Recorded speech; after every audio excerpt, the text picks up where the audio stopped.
With only a few days left until the year ends, we all assumed that we were done with any more teasers for Spider-Man 2, let alone news, but well, we have another Spider-Man 2 teaser straight from Insomniac Games, but this time in the form of a comic book regarding a suit that we all want so bad that has so many myths, and Insomniac once said how they felt they need to add their own take on this suit rather than just throwing it on as an unlockable. Cough cough, an expansion. If you can leave a like on this video, it helps a lot, so I'd really appreciate it, but you can turn your like into a dislike if you get to the end and it turns out you didn't enjoy the video, but if you could drop a like right now, it helps a ton.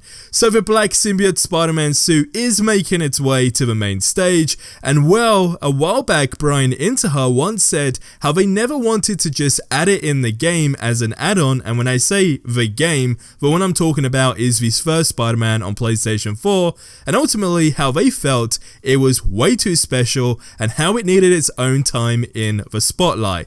Now this is something that has very much been speculated for the last, well, let's say, practically year since we got the trailer, and then of course with the PlayStation listing where you can add it to the wish list and the whole background being black, of course that linked into Venom, but then I'll be like, okay, what's going on? Is the black Spider-Man suit making an appearance? Well, things get more interesting here. So PlayStation did a tweet saying, "Happy 60th anniversary Spider-Man. Insomniac Games designed 5 variant comic covers featuring art inspired by the Marvel Spider-Man game series and the studio's take on the character." Now the two particular covers we're looking at here is this one and then this one, which is the most important. Now Oliver Fetcher, I hope I pronounced his surname correctly, who designed this cover, went on to say the following: "This cover is a tribute to Web of Spider-Man #1, which the art was done by Charles Vess, and this is basically the main inspiration. That being said, I grew up as a Spider-Man fan in the 90s and 2000s and wanted to bring in some of the artistic flavor that inspired me heavily growing up. I have a big love for detailed artwork and strong compositions that tells a story in different layers. I think that there can be different good concepts around what makes a good cover. Sometimes I love very simplistic covers, stylized or old school. My favorite idea behind a cover is something that generates ideas of what could happen in the issue without telling too much. I am a big fan of mystery and seeing something that eludes or foreshadows what is to come." Now, what's mega interesting here is that this literally goes back to what Venom's voice actor teased. Well, he basically started off the whole speculation on 2024 and how we should have that date marked down in our calendars. Now, we all thought, and still do till this day, that it will actually be a Venom expansion. And that, just further opens up the doors to, oh, are we going to have a Venom expansion where we actually get to play as Venom, right? However, now thinking about it, a mini DLC surrounding the symbiote suit, let's be honest, that's just as good. And what is more interesting is it could follow the whole narrative where you need to detach yourself from the suit, or at least at various times anyway, and that becomes its whole mini story / game within itself. Now the reason why, let's put it this way, both of these sound realistic. The Venom DLC sounds very realistic in terms of having the ability to actually play as Venom. But then I guess if we are watering things down and we're talking about time frames, etc., then of course a DLC dedicated to the black symbiote suit and how you need to detach yourself from it, that looks more realistic, but they both are actually very much possible. What is very, very interesting here though is the DLCs that we got for this first Spider-Man game were very, very good.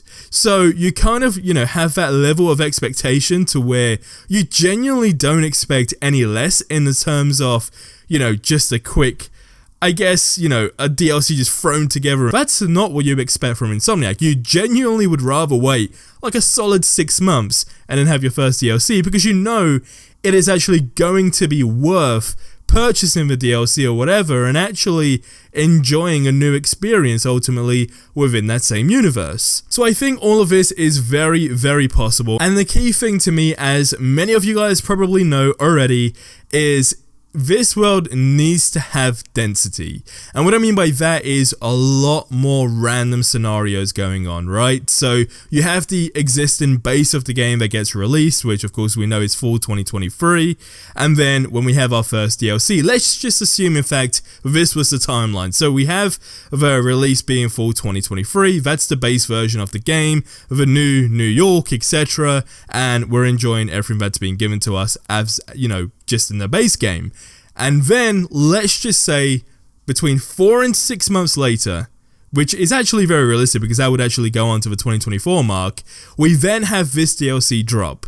This DLC then sort of ties back into the main version of the game. So once you've done that DLC, it's kind of like a situation where you will consistently maybe have the option to toggle it on and off, or, you know, completely deactivate it, where at random times, as I say, because bear in mind this is in another Spider-Man game as well, where it looks super cool, to where it's just a random event that pops up, you gotta try and take the symbiote suit off. If not, well, things get very interesting. If that is a situation, I think that would be huge. In that exact time frame, like a 4 to 6 month wait, and then you have a new DLC dedicated to this suit, which, bear in mind, as I say, I'm purely going off Brian Interhar's words here, where he says they feel they need to do it, you know, or just have their own story on it at least, and how it needs its own spotlight. A DLC is that perfect bridge there, right? It makes total sense, and it would be good content. Now, it's safe to say I don't think Spider-Man 2 is going to be, you know, just another one-off game in the sense of like we got a first Spider-Man game and then we never knew if we were getting a Spider-Man 2, but obviously because of the success, we got a Spider-Man 2. I genuinely feel I mean, put it this way, if the story and everything we have now, it's very clear to see an entire sequel to what could lead off from Spider-Man 2, and that's what we're left in the dark with at this moment in time. But the reason why I say, you know, it's clear there's going to be a Spider-Man 3 is all of his DLCs and so forth, that's, you know, that perfect bridge to just give really good moments in the Spider-Man history their own spotlight, as opposed to a whole new game, for example.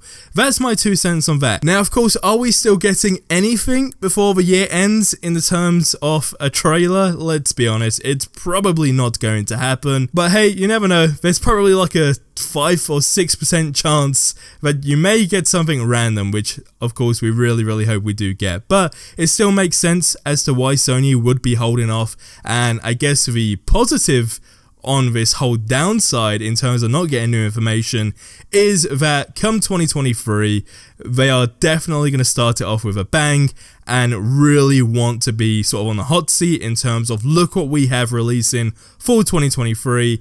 Here's your Spider-Man 2 trailer you've also waited for literally over a year and you also wanted so badly. Here you go, here's some gameplay. That is pretty much the way I see how it's going to go down.